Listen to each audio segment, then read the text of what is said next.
Aujourd'hui, nous allons découvrir un style musical appelé jazz. Alors voyons tout d'abord d'où il vient, c'est-à-dire ses origines, ses racines.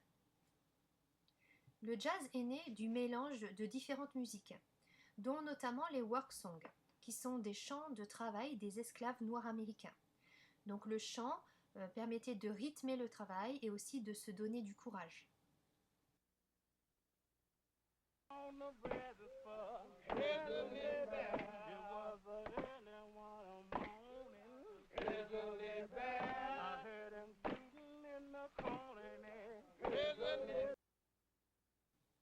Dans les racines du jazz, on trouve aussi le negro spiritual et le gospel, qui sont des chants religieux chrétiens des esclaves noirs américains. Oh, a happy day. Oh, a happy day. When Jesus was.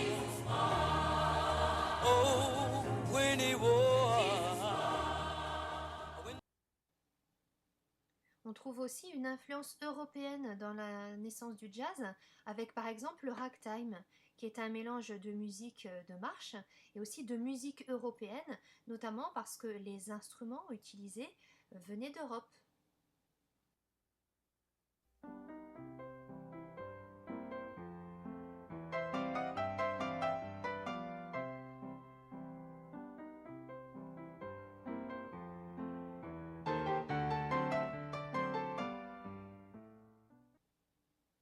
Alors maintenant, on va voir les caractéristiques du jazz, c'est-à-dire ce qui fait qu'on reconnaît une musique de jazz. L'élément le plus typique du jazz, c'est son rythme, un rythme dansant, mais surtout un rythme de balancement.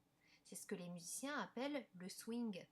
Par exemple, on ne chante pas Donnez-moi une suite au Ritz, mais Donnez-moi une suite au Ritz. Il y a aussi des moments d'improvisation, c'est-à-dire un moment où le musicien invente une nouvelle musique sur l'instant. Alors si c'est un chanteur, on dit qu'il chante en scat. Il va improviser des paroles sur des onomatopées.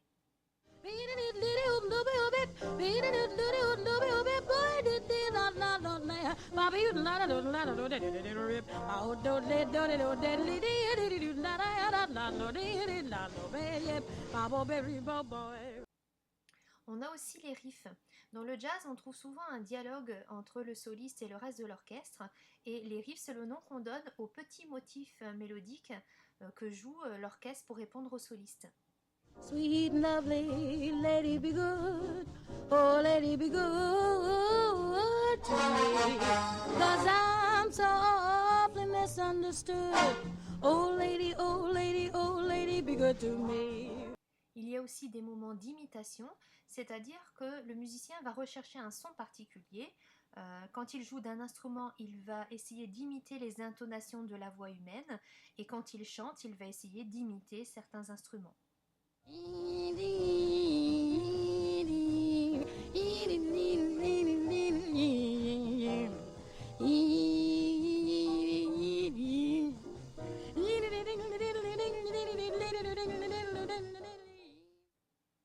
Le jazz apparaît au début du XXe siècle, c'est-à-dire vers 1900 aux États-Unis.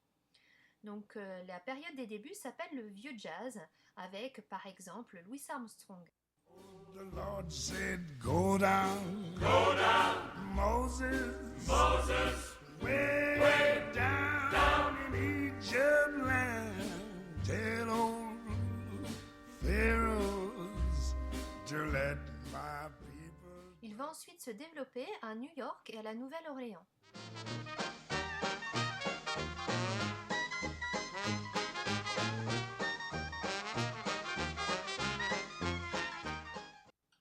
Vient ensuite l'époque du jazz classique, avec par exemple Ella Fitzgerald dont on a écouté plusieurs extraits tout à l'heure, et aussi l'époque des grands orchestres de jazz appelés big band.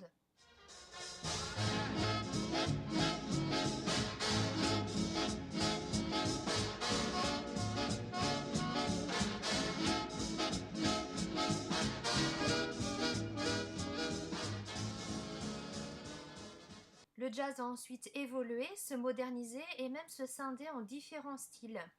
Et ça grâce à un musicien particulièrement, Miles Davis, qui va lancer les différents courants de jazz.